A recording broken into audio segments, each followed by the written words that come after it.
Silver! Hoy! A fiery horse with the speed of light, a cloud of dust, and a hearty hi-yo, Silver, the Lone Ranger.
With his faithful Indian companion Tonto, the daring and resourceful masked rider of the plains led the fight for law and order in the early western United States. Nowhere in the pages of history can one find a greater champion of justice. Return with us now to those thrilling days of yesteryear. From out of the past come the thundering hoofbeats of the great horse Silver. The Lone Ranger rides again. Come on, Silver! Let's go, big fellow! I'm Silver! Hi!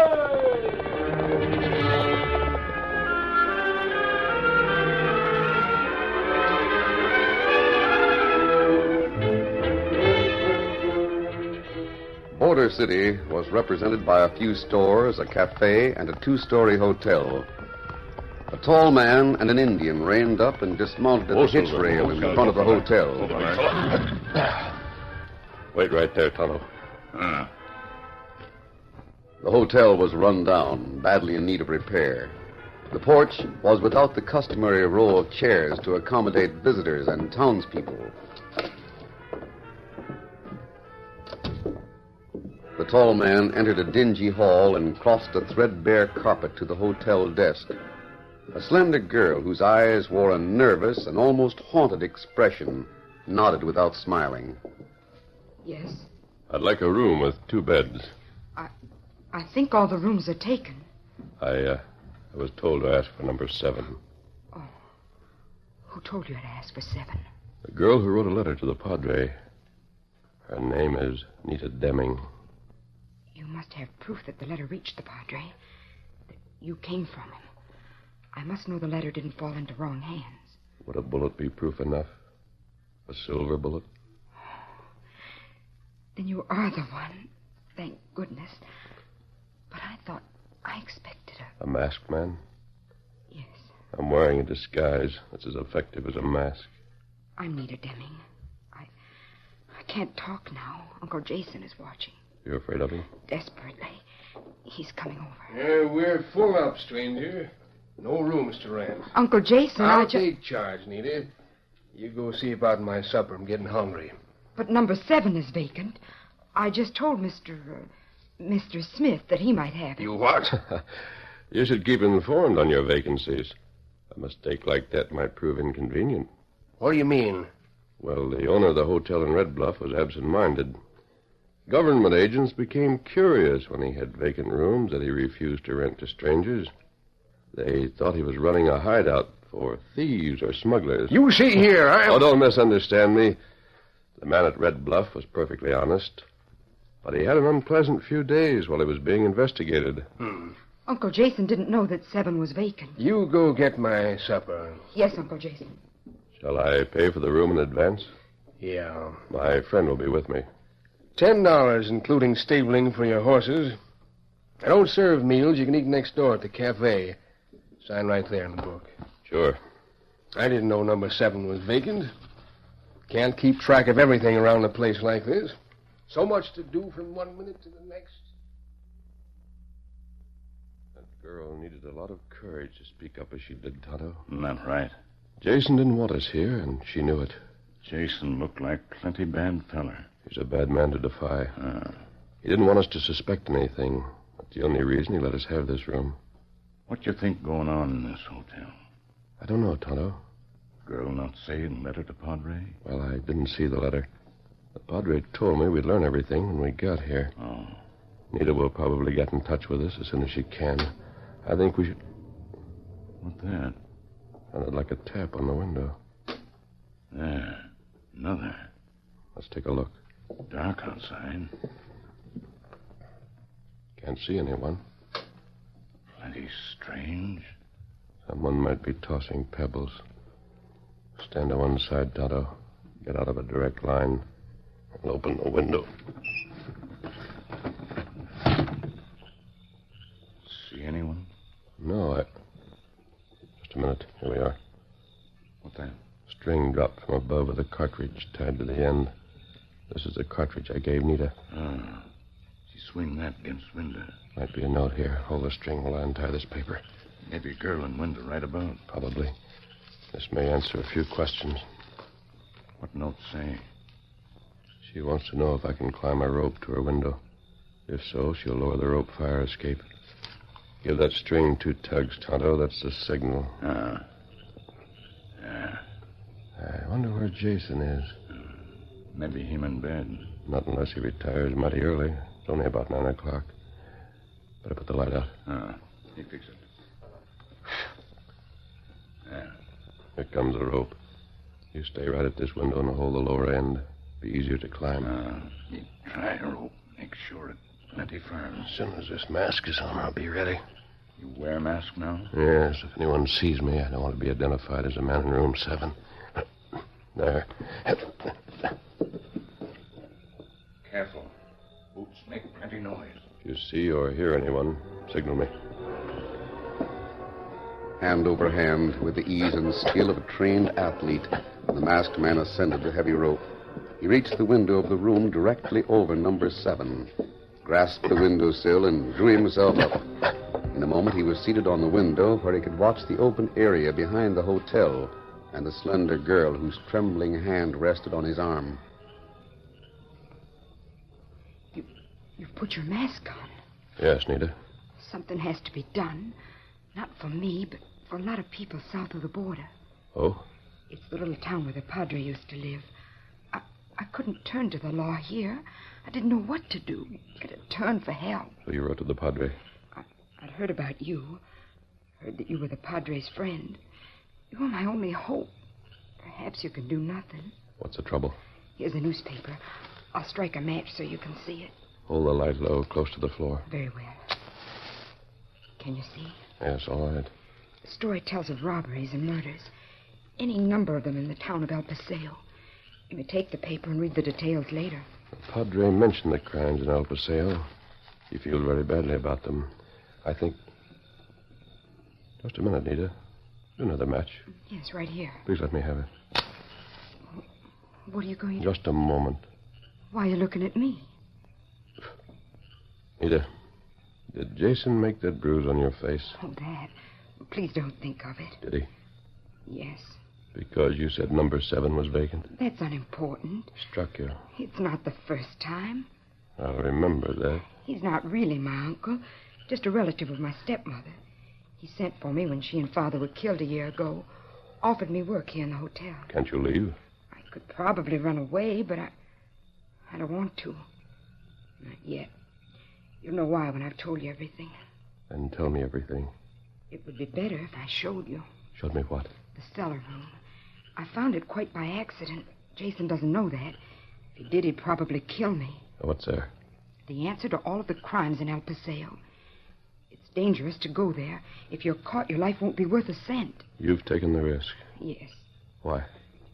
Because I'm the cause of every one of those crimes in El Paseo. Nita.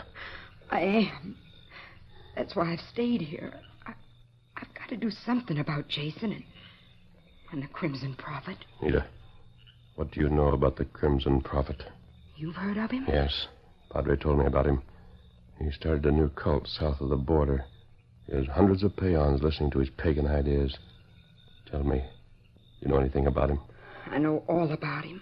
He's back of all the crimes in El Paseo. He is? And it's because of me.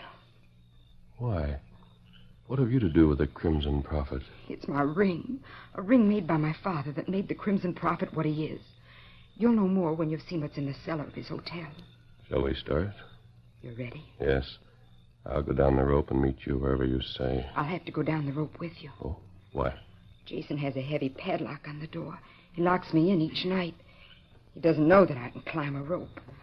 I'll go first. Tonto's holding the rope steady at the window below. I'll meet you on the ground beneath your window.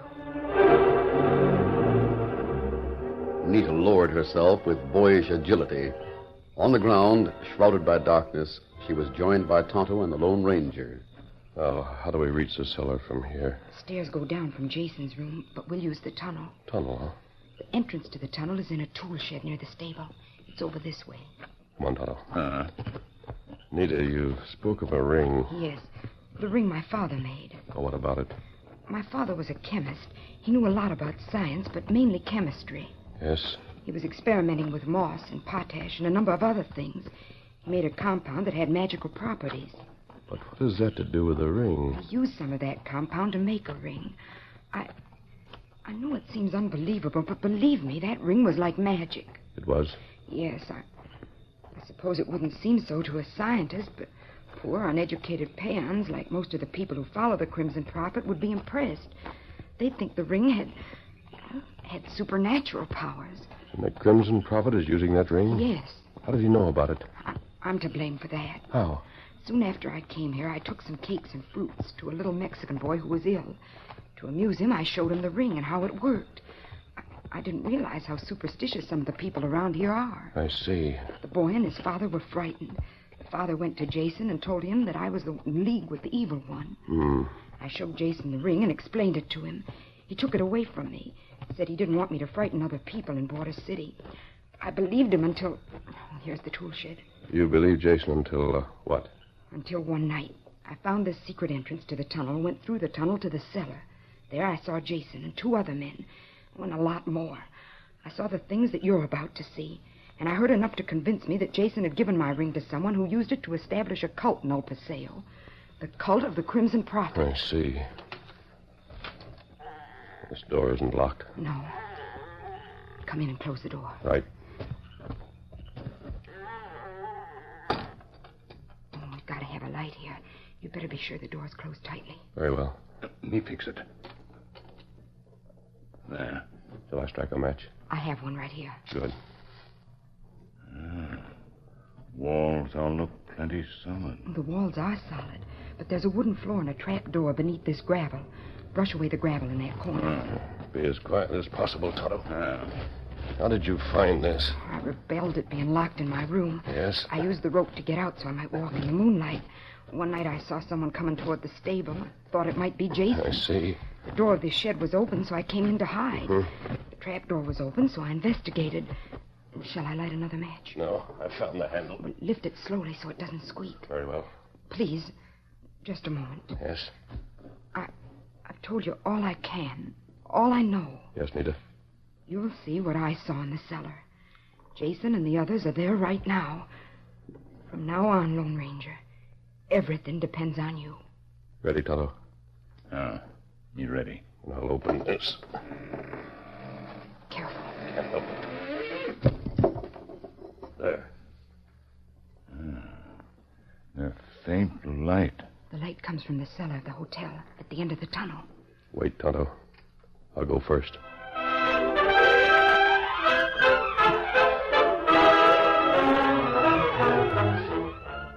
The curtain falls on the first act of our Lone Ranger story. Before the next exciting scenes, please permit us to pause for just a few moments.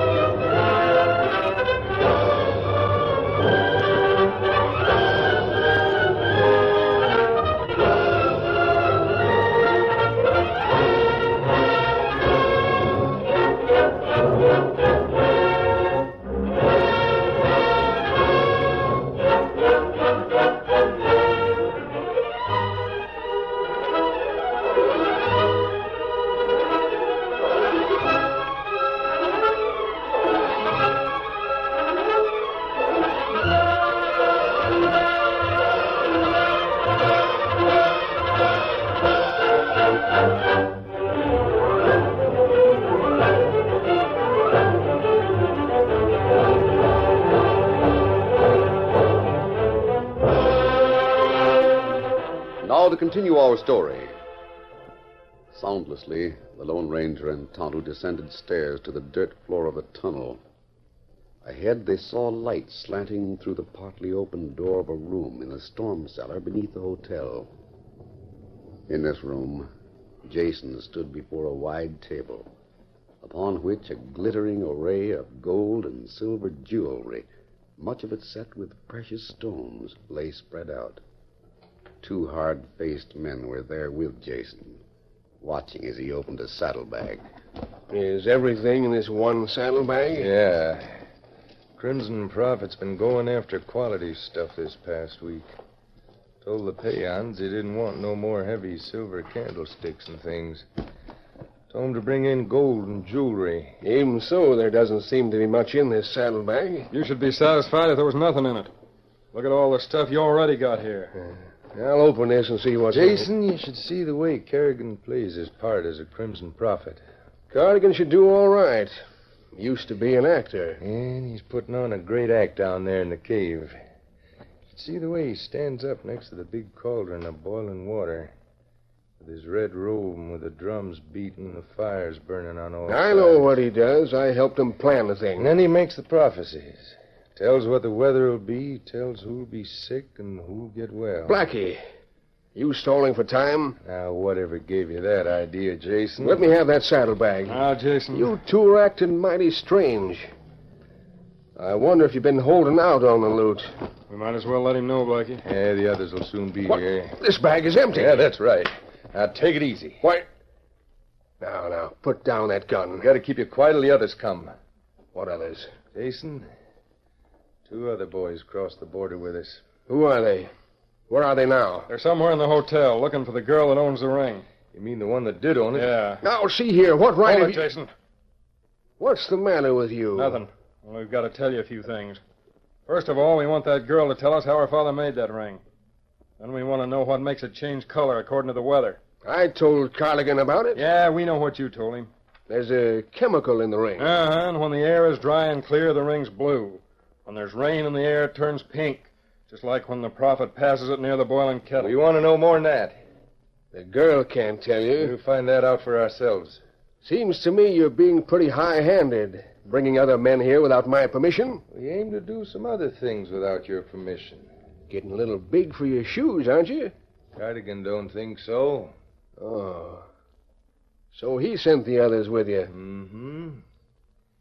That's right, Jason. Just what do you intend to do? Or try to do? In the first place, we aim to take all the stuff on that table away from here. What? Steady, Jason. If you think I'm Shut gonna... up. Now, Blackie, put that gun down. Lead him, Finkel. Right. Here's his gun. See if there's any other weapons. Now, wait a minute, boys. Listen to me. Stand still while I search you. You can't double-cross me like Who this. can't? He's clean, Blackie. Why, this whole scheme was my idea. Jason, you ain't been doing your part. I have, too. I told Cardigan I'd maintain this place for a headquarters. I told him I'd see that everything he sent here was melted down and sold. You ain't done that. Everything's just we brought it here. Well, I'm working on the plans to get it melted. There's no use arguing with us, Jason. We got our orders. But I'm the one that's always given orders. Cardigan's taking your place. Cardigan. That He double-crossing... said there was no point cutting you in for half of everything, and he's right. But if it hadn't been for me and the ring I gave him and the idea... What else can you give? Well, nothing. That's the point. We got all we can get from you. Why, what are you going to do? Sorry, Jason, but we can't leave you and the girl free to squeal on us. Oh, you don't mean to kill us? We gotta follow Cardigan's orders. No. Orders are to kill you and set fire to the hotel. We're to take the girl back with us. Cardigan wants to talk to her. Now, wait, Blackie. Listen to me a minute. Let him have it, Blackie. Yeah. Hold it. Huh? Look there. Drop it, Blackie. Mask. I said drop it. Don't shoot. Take his gun, Tonto. Let me get it. I don't know who you are, mister, but you've just made yourself a partner. You, Jason? You bet. Oh, no thanks. Get over there, all 3 of you. Face that wall. Do as he says for now, Finkel. Listen, stranger, where'd you come from? There's some rope, Tonto. Tie their hands behind their backs. Turn around there. Face the wall. They fix them. Make it fast. There are 2 more of the gang in the hotel. We want them, too. He must have been eavesdropping. We were around long enough to hear all we wanted to. Oh, that rope is tight. That's good. I don't know why you're roping me. I'm the one these two are going to double-cross. Now, if you let me go... All three of you are slated for the same trail. That hold this fella. The others, Tonto, hurry. Don't hurry. So, Don't fire, you'll hit the girl. Nita. Drop the hardware. Cover the redskin, Butcher. He's covered. My gun's on the table. Now heist him.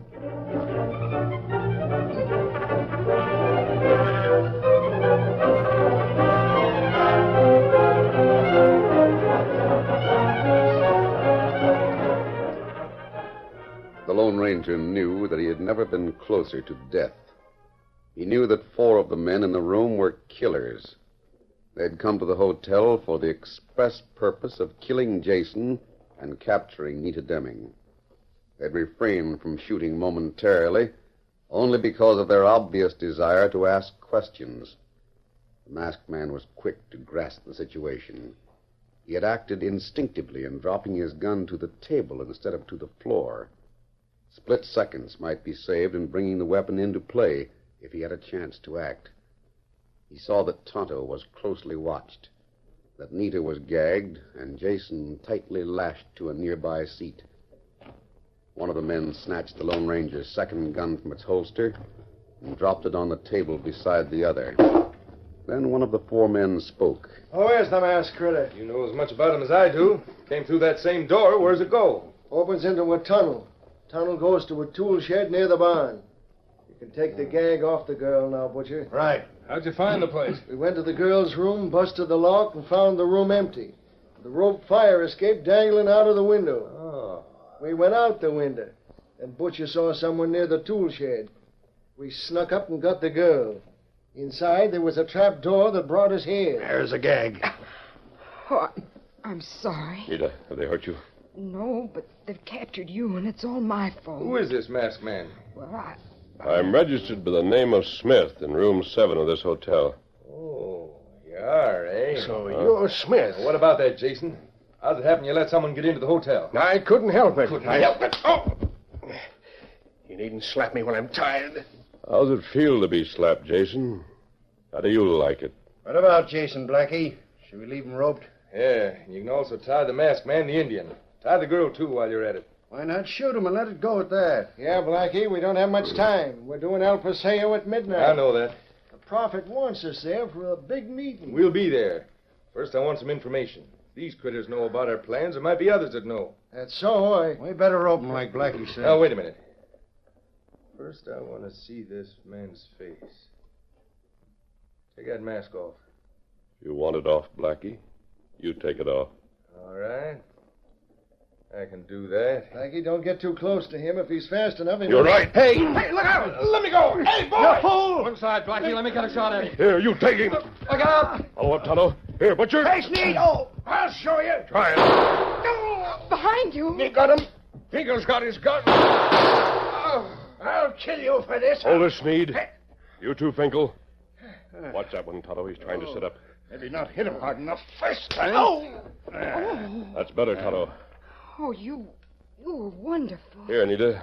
Take one of my guns and help us watch them. Have to bandage those wounds on Sneed and Finkel. You may think you've got the whip hand now. Let me see your arm. Don't bother. They've got to patch you up before we leave. Untie me. Let me help handle these double-crossing skunks. I'll deal with them so you won't have to bandage no wounds. You've done your last dealing, Jason. Well, Nita, honey. Tell him I'm your uncle. Tell him that I I'm told them all about you. We're going to leave the 5 of you right here while we cross the border to attend the Prophet's meeting at midnight. Fix those ropes so they won't get loose, Tonto. Well, you fix them.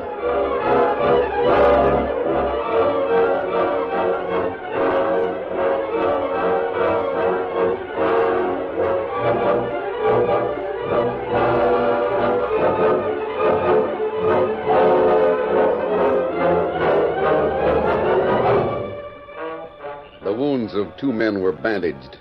Then all of the prisoners were tightly bound.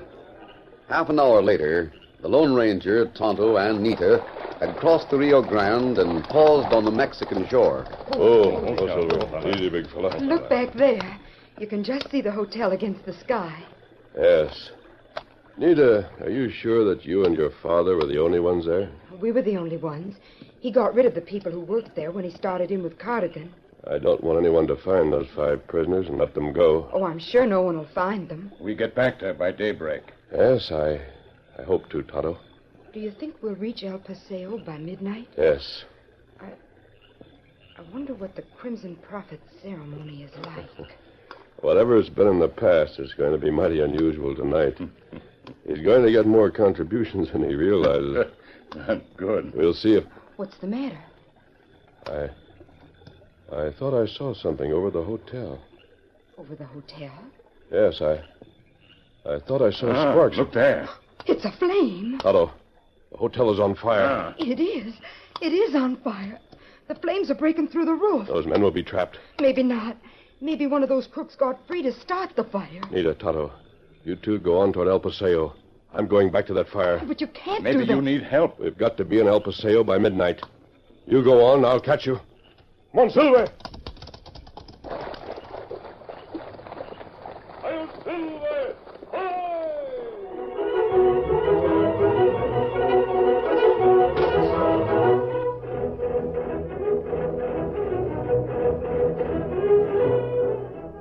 The weird rites of the Crimson Prophet and the strange aftermath of the hotel fire make thrilling drama in the next episode of The Lone Ranger.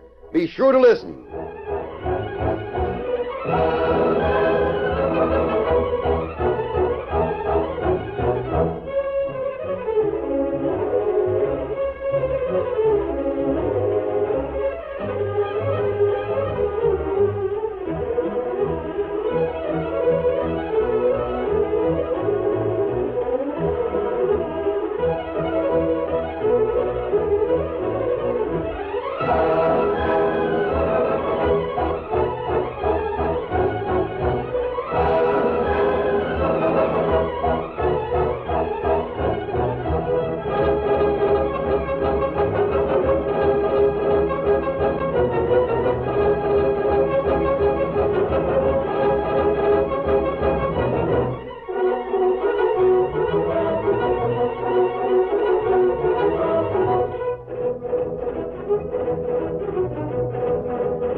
The story you have just heard is a copyrighted feature of the Lone Ranger Incorporated.